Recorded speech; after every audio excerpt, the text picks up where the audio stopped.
दोस्तों ये वीडियो हमारे अभ्यर्थियों से ज्यादा केवीएस, एनवीएस और सीबीएसई के लिए है, लेकिन चूंकि मेरा माध्यम यही है जिसमें कि आप लोगों के माध्यम से मैं आपकी बात सरकार तक या इस संस्था तक पहुंचा सकता हूं और इसके लिए और क्या क्या आगे चीजें हो सकती है, इन सब पर हम आज बात करने वाले हैं। दो तीन चीजें जो मुझे केवीएस, एनवीएस की इस वैकेंसी आने के बाद बहुत ज्यादा पर्सनल लेवल पे खली है और जो मुझे लगता है कि इस पर बात होनी चाहिए, इस पर चर्चा होनी चाहिए और केवीएस, एनवीएस को इस पर सुधार करना चाहिए। सबसे पहले, और मैं आपसे सबसे चाहूंगा, अगर आपको कहीं पर मेरे किसी पॉइंट में लगे आप सीधा बोल देना कमेंट में, सर आप गलत बोल रहे हो। लेकिन अगर आपको सही लगे तो आप जरूर बोलना और अपना पॉइंट रखना, क्योंकि आपको पता है कि उचित बातें करना बहुत जरूरी है और वहीं से चीजें बदलेंगी। और जो भी लोग इस चीज में सपोर्ट कर रहे हैं वो लोग निश्चित रूप से इस चीज को आगे बढ़ाने में हमारी मदद करें। केवीएस, एनवीएस की वैकेंसी आई, सबसे बड़ी प्रॉब्लम जो मुझे उसके अंतर्गत है, ऐसा नहीं है कि हम जबरदस्ती का प्रॉब्लम हम क्रिएट करना चाहते हैं। जो सबसे बड़ी प्रॉब्लम है वो प्रॉब्लम हमें है इनकी फीस को लेकर। जो फीस इन्होंने रखी है, आप अगर देखेंगे तो आपकी जो पीआरटी, टीजीटी, पीजीटी ही नहीं, उसके अलावा बाकी जितने भी अलग अलग पोस्ट हैं सबके लिए जो फीस है और जो प्रोसेसिंग फीस है, ये फीस बहुत ज्यादा चौंकाने वाला है। जहां पर मैं देखता हूं अभ्यर्थी जब 200-300 का कोर्स हम लोग बोलते हैं कि बेटा ले लो, इसमें पूरी तैयारी हो जाएगी, वहां पर बच्चों का रिप्लाई आता है कि सर हम बहुत चैलेंज फेस कर रहे हैं, it's very important for us कि हम इस समय पर 300-350-400 रुपया कहां से लाएं। वो एक बुक स्टोर पर जाके 200 रुपए की बुक लेने से कतराता है, सिर्फ फॉर्म भरने के लिए वो इतने पैसे देगा, क्या ये कहां तक उचित है? और यहां पर मेरी केवीएस से डिमांड है, इसकी फीस जो भी बच्चे भर रहे हैं उनकी फीस की वापसी की जाए और मिनिमम से मिनिमम फीस आने वाले बच्चों के लिए लगाया जाए, क्योंकि ये इतनी फीस जो है ये बहुत ज्यादा है। और मैं मतलब कि सब मिला के 700-600 तक भी रहता ना तो मैं बोलता कि चलो ठीक है ना। ये सब मिला के ये मतलब 2000 रुपया है ना। एक आप मतलब खाली पीआरटी का भर रहे हैं तो 2000, टीजीटी का, मतलब ये बहुत ज्यादा है, एक्सट्रीम है, मतलब ये कल्पना नहीं की जा सकती है। पता नहीं, जबकि आप ऐसा तो नहीं है कि दोनों की केवीएस, एनवीएस दोनों अलग अलग रिक्रूटमेंट नहीं है, एक ही साथ रिक्रूटमेंट है। तो इसमें ये बहुत ज्यादा फीस है और इस पर मैं निश्चित रूप से सरकार का और सबका ध्यान आकृष्ट करना चाहूंगा, इस फीस को कम किया जाए और जो गलत है उस पर गलत बोलना उचित है। दूसरा चीज मैं सीटेट के अभ्यर्थियों के लिए बोलना चाहूंगा। आपने कुछ दिन पहले देखा होगा कि मैंने एक लेटर दिखाया था जिसमें कि एक रिक्वेस्ट गया था सीटेट अपेयरिंग कैंडिडेट को अलाउ करने के लिए। उसके बाद सबके अपने अपने अलग अलग पॉइंट ऑफ व्यू हैं। मेरा एक बात कहना है दोस्तों, एक तरफ आपने साल में 2 बार सीटेट लिया, लेकिन एक तरफ आपने पिछले साल से मतलब इस साल आपने एक भी सीटेट नहीं लिया। और एक साल से जो अभ्यर्थी सीटेट का वेट कर रहे थे उनकी इसमें क्या गलती है कि अगर वो जुलाई में सीटेट आई रहती, वो सीटेट दिए रहते तो उनको यहां पर जो है सिलेक्शन हुआ रहता। ये लेटर में ये भी मेंशन किया गया है कि 2018 में अपेयरिंग को अलाउ किया गया था, बशर्ते कि वो सीटेट पास करेंगे तो आगे बढ़ेंगे, नहीं तो नहीं बढ़ेंगे। तो जब इस समय पर लगभग सेम कंडीशन है तो हमारे सीटेट के अभ्यर्थियों पर जरूर विचार किया जाए। और सीटेट के अभ्यर्थियों को फिर से हम कह रहे हैं, हमको इसमें भीख नहीं मांग रहे। हमारे अभ्यर्थी अगर सीटेट पास करते हैं, अपियरिंग वाले अभ्यर्थी, तो आप उनको नौकरी दीजिए। अगर हमारे अभ्यर्थी पास नहीं करते हैं और आपका एग्जाम पास भी कर जाते हो तो आप मत दीजिए।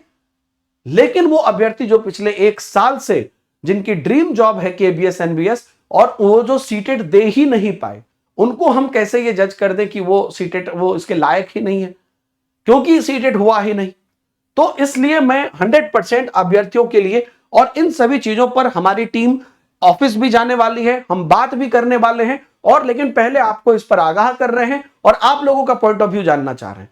तो ये जो चीज है ये अल्टीमेटली जो है KVS has previously accommodated such situation 2018 में। तो इस पर हम चाहते हैं कि इस पर जो है अपना पॉइंट ऑफ व्यू आप लोग भी दीजिए। और ये बच्चों को रोकना कहां तक उचित, क्योंकि ये केवीएस एग्जाम और सीट काफी कम रहती है, इसलिए सिलेक्शन उसी का होगा जो क्वालिटी होंगे। तो अल्टीमेटली उनको मौका से क्यों वंचित किया जाए। तीसरा जो एक कंसर्न मेरा इनको लेकर है वो कंसर्न है इनके एग्जाम पैटर्न को लेकर। दोस्तों आप लोगों ने भी गौर किया होगा इसके एग्जाम पैटर्न में जो बदलाव हुआ है, उस बदलाव में पेडागोजी कहीं भी नहीं है। दोस्तों मैं आपको ऑनेस्टली बताता हूं, मेरा पूरा इंटेंशन हमेशा रहता है कि हमारे बच्चों के लिए चीजें जितनी आसान हो जाए। मैं नहीं चाहता हूं कि आपके लिए सिलेबस और बहुत ज्यादा बढ़ जाए और सिलेबस जो है उसमें क्या कहते हैं, आपको नई चीजें तैयारी करनी पड़े। लेकिन जो जो चीजें के आधार पर, आप समझिएगा मेरी बात जो मैं कहना चाह रहा हूं, आप लोग जो भी लोग केवीएस की प्रिपरेशन कर रहे हैं, पिछले एग्जाम के बाद से आपको पता था कि पेडागोजी का वेटेज बहुत ज्यादा था और इसलिए आप लोग पेडागोजी की बहुत प्रिपरेशन किए भी हैं। अभी क्या हुआ है, चूंकि पेडागोजी को पूरा हटा दिया गया है, पेपर 1 से भी पेपर 2 तो आपका सब्जेक्ट ही है और बाद से भी ईएमआरएस, अगर आप देखिएगा ईएमआरएस आया, ईएमआरएस ने रखा है ना, ईएमआरएस ने टीचिंग एप्टीट्यूड रखा है, लेकिन इन्होंने पूरी हटा दिया। मैं नहीं चाहता हूं आपके लिए एक और विषय जुड़े, लेकिन मैं आपको एक बात बताता हूं, जो विषय आप इतने समय से तैयारी कर रहे थे, अगर वो विषय यहां पर रहता तो आज इस मार्किंग स्कीम का जो एवरेज निकलता आपका, उस विषय की वजह से अच्छा होता और आपके पास करने की गुंजाइश जो बच्चे यहां पर उसके लिए एप्लीकेबल उनकी ज्यादा होती है। और दूसरी बात, जब ओवरऑल पूरी एनईपी और सब दहाड़ दहाड़ के कह रही है कि भैया हम तो नई एजुकेशन पॉलिसी में पूरा पेडागोजिकल अप्रोच अपना रहे हैं, ये अपना रहे हैं, उनके पढ़ाने की तकनीक देख रहे हैं, तो कहां चल गई वो तकनीक? यहां पर जब अभ्यर्थी बीएड में पढ़े हैं, चीजों को पढ़े, यहां पर आप चलिए, आप बच्चों के जनरल नॉलेज चेक करने के लिए आप कंप्यूटर पूछो, आप जीके पूछो, आप न्यूमेरिकल एबिलिटी पूछो, जो पूछ रहा है पूछो, लेकिन आप समझिए मेरी बात कि इन 6 सब्जेक्ट से जो आपका एवरेज बनेगा, ये 6 का 6 सब्जेक्ट ना तो आपके सब्जेक्ट का है और ना ही पेडागोजी का है। ये दो चीज आप अपने बीएड या डीएलएड के टाइम से आप लेकर चल रहे हो और अभी भी पिछले 1 साल से मेहनत कर रहे थे। तो अगर इसमें आपको टीचिंग एप्टीट्यूड वाला पोर्शन रहता तो आपका जो एवरेज स्कोर होता और प्रोबेबिलिटी होती वो उसकी वजह से बढ़ता। तो यहां पर भी मैं सरकार से जवाब चाहता हूं, ये 3 पॉइंट हमारे लिए बहुत महत्वपूर्ण है। ये तीनों पॉइंट पर हम केवीएस एनवीएस से भी बात करेंगे, ऑफिस से भी बात करेंगे। आप लोगों का पहले मैं पॉइंट ऑफ व्यू जानना चाहता हूं, आप लोगों का इन 3 पर क्या कहना है, आप किस चीज के समर्थन में हैं या नहीं है।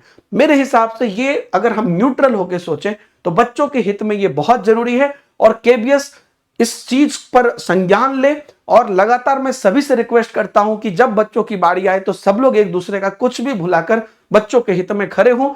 और आप लोगों से भी मैं कहूंगा कि ज्यादा से ज्यादा आप जिस भी शिक्षक के साथ पढ़ते हैं उनको ये शेयर करिए, क्योंकि बच्चों के हित की वजह से, डिमांड की वजह से चीजें बदलती हैं और बच्चों के हित में काम होता है। बाकी आप लोग जो भी लोग प्रिपरेशन कर रहे हैं, टेक्स्ट बुक पर आपकी बैचेज यहां पर शुरू हो गई है टीयर 1 के साथ। अगर आप आगे टीयर 2 और इंटरव्यू जो भी है वो सब कुछ इसके साथ आपको फ्री मिल जाएगा। तो आप उसकी तैयारी सिर्फ 1999 में कर सकते हैं। आप कैसे करना है, आपको सीधा सीधी आपको ऐप पर जाना है और वहां पर जाके केवीएस इन्वेस्ट बैच सर्च करके कूपन कोड DH सर लगा देना है। उससे भी एक और आसान तरीका बताता हूं, डायरेक्ट लिंक आपको यहां पे वीडियो को डिस्क्रिप्शन में, कमेंट में और हमारे टेलीग्राम ग्रुप में आपको मिल जाएगा, वहां पर आप जाके जुड़ जाइएगा। एक और चीज, एक आप लोगों के लिए व्हाट्सएप चैनल हमने नोट्स वाली बना दी है जिसमें आपको डेली स्टडी नोट्स देते हैं, तो वो उसकी भी लिंक आपको टेलीग्राम पे मिल जाएगी, वहां पे भी जुड़ जाइएगा ताकि आप केवीएस की पूरी प्रिपरेशन कर सकें। और आपके लिए जीके जीएस की एक सेशन जो है, अगर आप ये 22 नवंबर से पहले देख रहे हैं तो 22 नवंबर को 12 से 3 घंटे की हमने लगाई है। अगर आप पहले देख रहे हैं तो उसे लाइव देखिएगा, अगर बाद में आप ये सेशन देख रहे हैं तो उस सेशन को जाके जरूर देखिएगा, because that is one of the best questions जो हमने अपनी पूरी एक्सपर्ट टीम से बनवाए हैं और आपके लिए हम लेकर आ रहे हैं। Thank you very much, all the best आप सब लोगों को, बाय बाय, जय हिंद।